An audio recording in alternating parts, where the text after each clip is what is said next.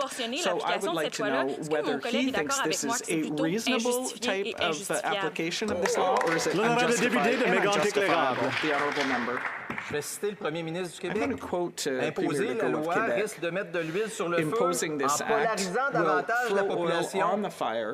J'ai été clair avec le premier ministre que la loi fédérale d'urgence ne doit pas s'appliquer au Québec. Je pense que nous n'en avons pas besoin. Je pense qu'en ce moment, ça n'aiderait pas le climat social, M. le Président. J'ai des citations comme ça de la première ministre du Manitoba, du premier ministre de l'île du Prince-Édouard, du premier ministre de l'Alberta. Je pense que c'est assez clair que les premiers ministres ont envoyé comme message au premier ministre, c'est on n'en veut pas de votre loi sur les mesures d'urgence, M. le Président. On est capable de gérer nos provinces, de gérer nos affaires. Pourquoi lui n'est pas capable?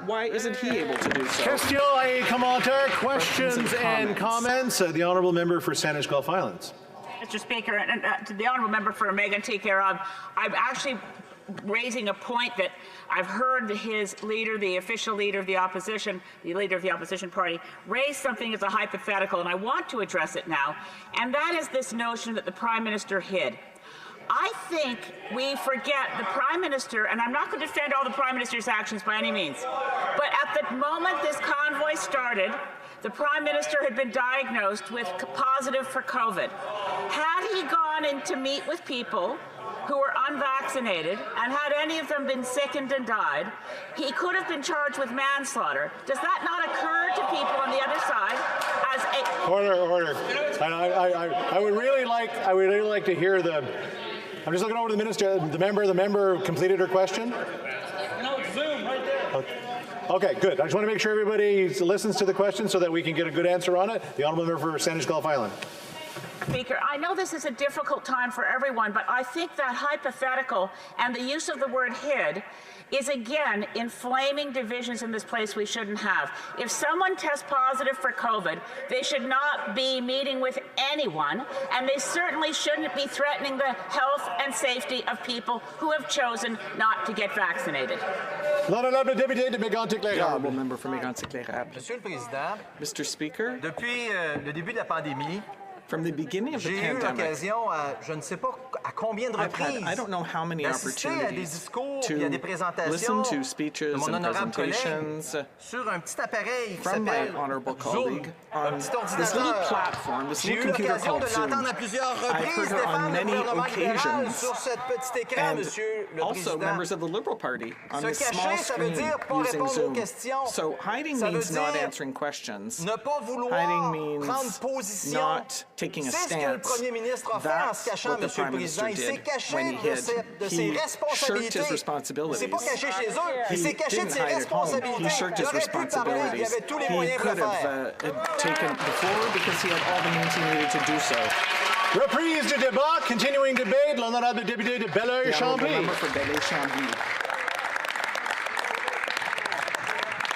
Monsieur le Président, Mr. Speaker, permettez-moi d'abord de rappeler aux amis d'en face que nous sommes en pandémie. Et de rappeler aux amis de droite que j'aimerais m'entendre moi-même.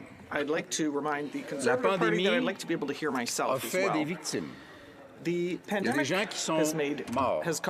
Il y a des gens qui ont eu des ennuis de santé majeurs, extrêmement significatifs. Il y a des gens qui vivent dans l'angoisse. Il y a des gens qui ont vu leur pouvoir d'achat sérieusement réduit à cause des effets inflationnistes durables ou temporaires, structurels ou conjoncturels de la pandémie. La pandémie s'est attaquée gravement aux aînés. La pandémie s'est attaquée gravement au système de santé du Québec et des provinces. Bien sûr, devant une situation inusitée, sans précédent, on peut y aller parfois un peu à tâtons. On essaie, on n'a pas un succès immédiat. Et parfois, ces essais et erreurs peuvent semer le doute. Je le comprends. C'est vrai au niveau des contraintes sanitaires. C'est vrai au niveau des mesures de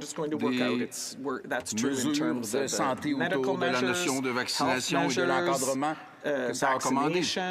C'est vrai au niveau des contraintes dans les déplacements qui ont été imposés. Et ça s'explique et ça se comprend. La réponse à tout ça, c'est toujours et ça doit être l'information. même si le succès de l'information et de la diffusion des bonnes informations reste relatif.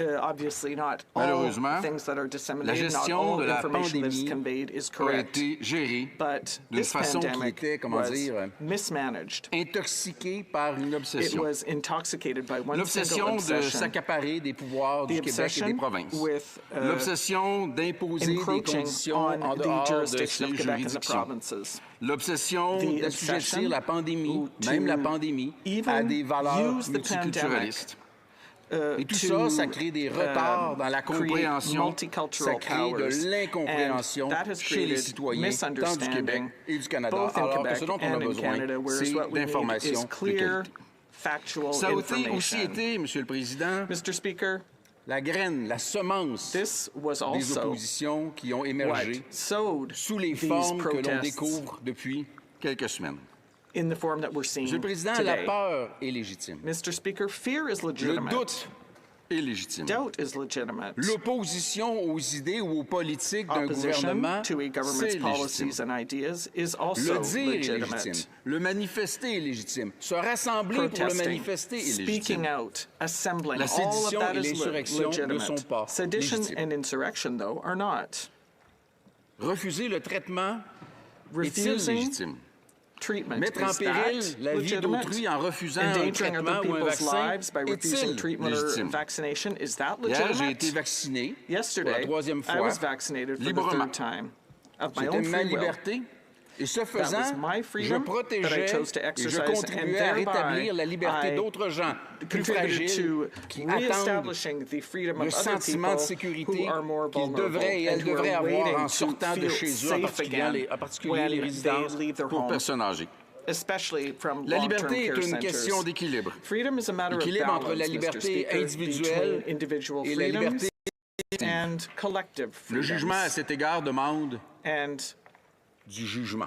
Et ce n'est pas au menu du jour dans tous les partis. La liberté pose un test de leadership.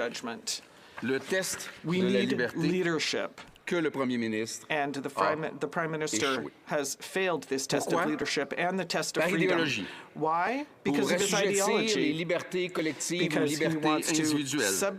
Pour écraser l'identité d'une nation sous celle de toutes les nations. Pour nier la nation. Pour parler d'un État post-national. C'est continuer l'œuvre paternelle, nier le Québec, achever l'œuvre civilisatrice de banaliser la nation québécoise. Ce fut l'objet, parlant liberté, de la Charte des droits, celle des droits individuels, celle qui nie le français, celle qui nie la laïcité, celle qui nie la liberté d'enseignement, celle qui envisage de censurer les réseaux. Fût-il, comment dire, un caniveau d'injures alarmants ces temps-ci, reste que c'est un lieu d'expression libre sous réserve de la propagande haineuse. La Charte nie les droits collectifs. Elle nie l'identité collective, elle nie la nation. Alors tout naturellement, le premier ministre se porte à la défense des individus, puis il l'échappe. La liberté devient liberté. Alimentée par la peur, le doute, une information insuffisante. La liberté prend des airs de l'extrême droite. Elle cautionne tous les excès. Elle alimente la désobéissance civile.